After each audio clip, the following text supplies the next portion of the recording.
Hello everyone, how's it going?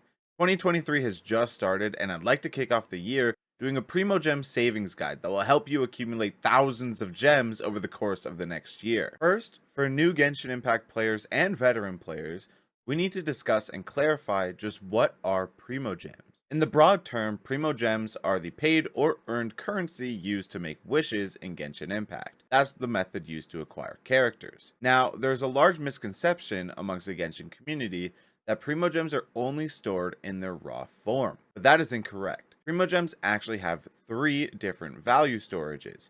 You have your raw Primogems, which is the main counter you'll see above the banner page. You have the Primogems stored in fates, in which each one fate is equal to 160 gems.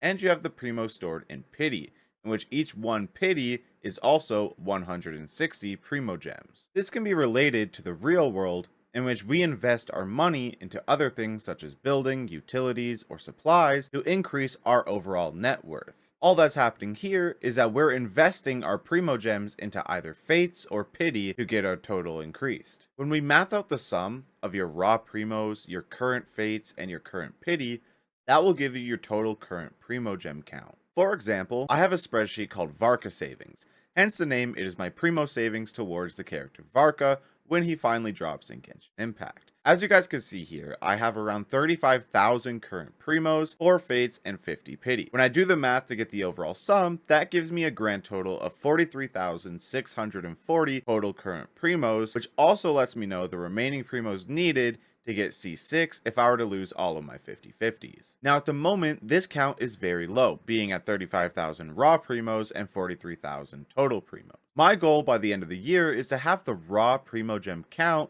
hit 100,000. And through this guide, you should be able to hit those numbers too. Let's talk about the best way to earn Primogems. There are 4 main methods in Genshin Impact to earn Primogems, those being your dailies, events, the Spiral Abyss, and exploration. Other creators always suggest to do your dailies every single day and to spend all your resin. Now, I understand as someone who previously took a year-long break from Genshin Impact that can be the result of a lot of burnout from a game you love and enjoy very much. So I would like to recommend for hardcore Genshin Impact players that like to play every day, do your dailies every single day. For the mid-range Genshin Impact players, try to do your dailies every other day. And for the people who don't play Genshin all that much and like to play more casually, try to do your dailies every 3 to 4 days. This will still help you accumulate some Primo savings for if there's a character you want to get, while still playing at the pace that you like to enjoy. One thing I would like to recommend though is that outside of the daily commissions, Genshin Impact also has the online daily check-in.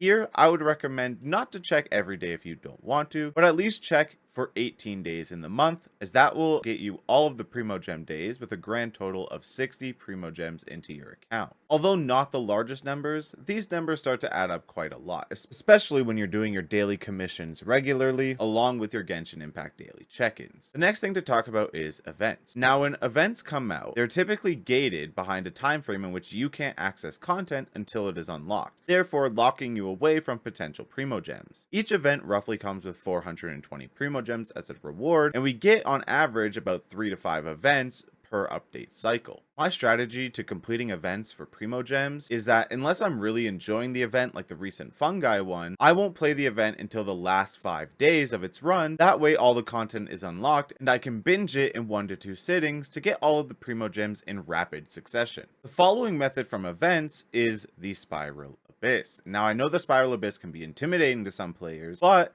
even if you can't reach max stars on floor 12, I still highly recommend doing the Spiral Abyss for what you can do, because even if you're unconfident in being able to complete it, there's still a likely chance that you can complete floor 9 or 10 and get upwards of 300 Primogems. This is something that I do on my account, as I believe I lack the combat skills in order to fully complete floor 12 3 stars, but I'm still able to get midway through floor 11, which roughly accumulates me 400 Primogems each time the Spiral Abyss runs around. This is equal to or on par with events that we get throughout the course of the update as well. The final method to acquire a lot of Primogems quickly would be through exploration. This includes maxing out your statues of the 7, 100%ing various areas on the map to get all their chests, as well as maxing out your Sacred Sakura and Varanara trees, as that will give you fates towards the Primogem fate count which we discussed earlier. The one downside to exploration is that unlike events, dailies, and the Spiral Abyss, they're not recurring. The only time we ever get new exploration methods is when a new area of the map is unlocked, whether that be an expansion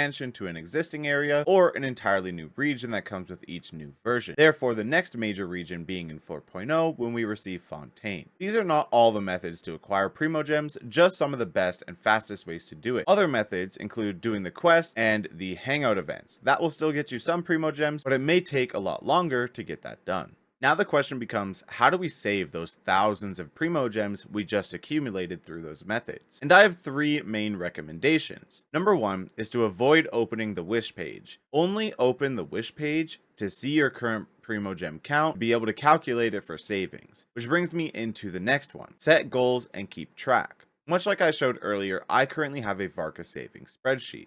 If you're very adamant on wanting to save your Primogems for a certain character, set up goals and keep track of where you are in your savings to know where you can and can't spend if you want some leeway. Then the last option, for those who just want to be able to wish while also saving, is when you're in the late pity and you want to hit a character, wish singles. A lot of people choose to wish multis for the sake of, oh, maybe they'll get a double, but if you don't want constellations and you just want the character one time, wish singles as to not spend any more than what you need to get a character. I hope this video does help all of you out through 2023 with your Primogem savings, and I hope all of you are also able to get the characters that you want this year. I myself am hoping that maybe we'll get some Varka crumbs this year. I don't expect him to become a playable character until likely 2024, so I'm just going to keep saving away throughout my entire year. But with that being said, thank you all for watching. If you did enjoy this video, please make sure to leave a like and subscribe, as we have a goal to hit 1,000 subscribers by the end of 2023. And it would be greatly appreciated if you could tune in for our journey through this Genshin Impact content. But with that being said, I will see you all later.